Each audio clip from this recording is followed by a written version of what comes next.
Laura, aš tavęs kaip psichologės turiu tokį klausimą. Mes įrašėm įrašą apie tai, jeigu kyla neapykanta, skyrybos iš to skausmo.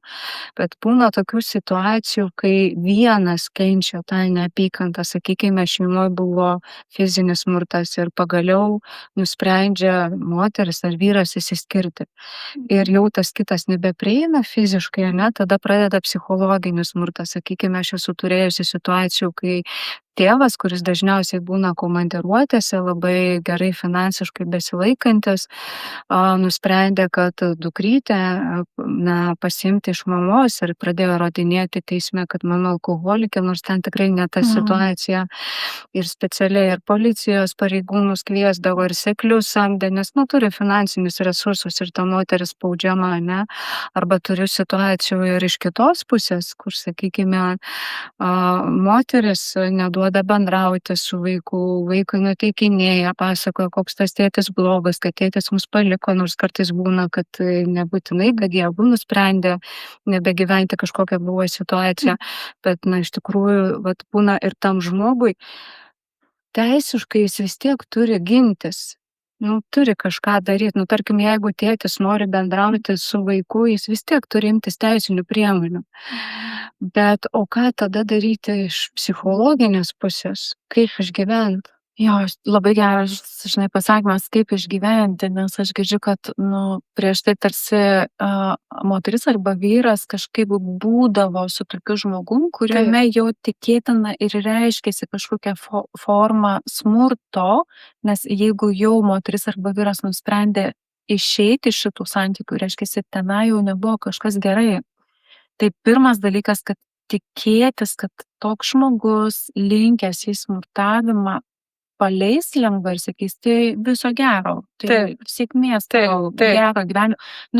Tai jau būtų nonsensas. Reiškia, prieš atliekant šitą žingsnį, renkantis laisvę, kaip aš vadinu, atsitraukti iš šitų santykių, jau reikia žinoti, kad reikia augintis labai didelius emocinius raumenis tam, kad pasiruošti, kad tas žmogus nesutiks. Pasiruošti, taip. Pasiruošti, remtis savo artimą aplinką, ieškoti draugų, artimųjų, giminaičių, kurie tiesiog padės išbūti tą sunkų periodą, nes tikėtis, kad bus lengvai, absurdiška. Jeigu jau žmogus į tai buvo linkęs ir tai tęsiasi jų gyvenimą, kad žmogus norėjo išeiti iš šitų santykių, reiškia, jau nusiteikti, kad bus labai labai sunku, jau tarsi pasirengimas, kad aš žinau, ko laukti.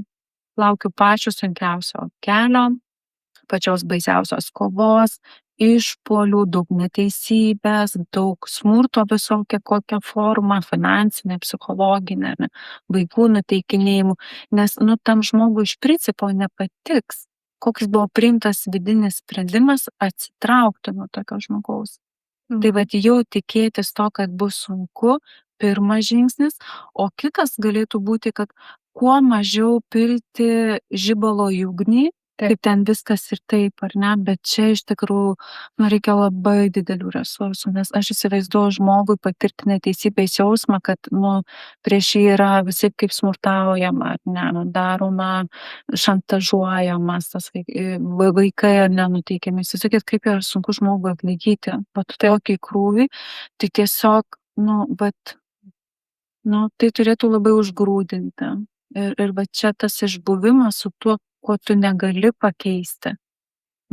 Tiesiog tame išbūti ir aišku turėti specialistą šalia, gerą advokatą turėti, ar ne, bet kuo mažiau pilant ugnį, ar ne, kad jos nekurstyti, iš tikrųjų kuo išmintingiau eiti tuo keliu ir savo nuolat kartuoti, kad ir tai praeis. Tai negalės vykti su begalybė, ar ne, vis tik tai praeis, bet ieškotis pagalbos iš tikrųjų, nes kelias bus labai sunkus, laisvė turi savo kainą. Tai aš girdžiu tokį, kad procesas, gali būti sudėtingas, bet nuo žmogaus pasiruošimo ir nuo to, kiek jis sugebės, ir nekurstyti, bet ir neįsijausti į tą vaidmenį, ane, nes galima labai tame procese jautriai reaguot, nes paprastai visada gauni, sakykim, jeigu teisme kokį dokumentą, kad ten esi blogiausia mama, alkoholikė, narkomanė, kas, nėra, arba tėtis, tu esi ten vos ne seksualiai ten su vaiku kažką ne taip darai, kad žiūrėti taip kaip į šachmatų žaidimą, ne, tai yra žaidimas ir tai praeis.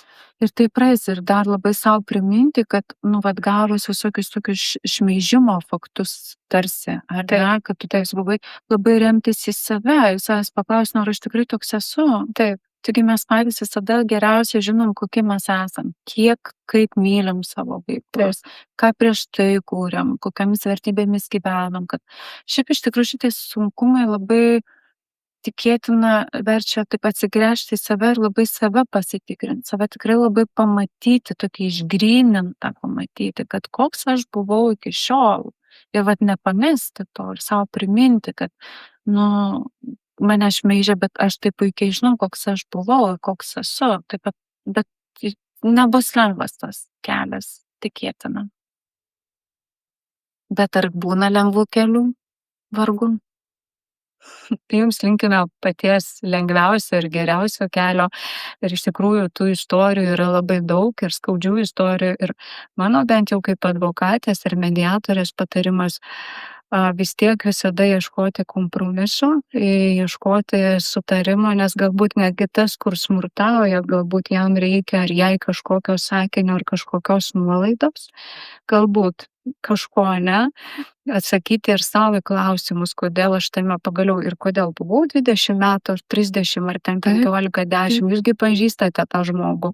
Tai galbūt yra kažkokie įrankiai, kaip galima vis dėlto susikalbėti net ir su tuo žmogumi. Kažkuris išmintingesnis turi būti toje situacijoje, tad linkime jums tokių būtent.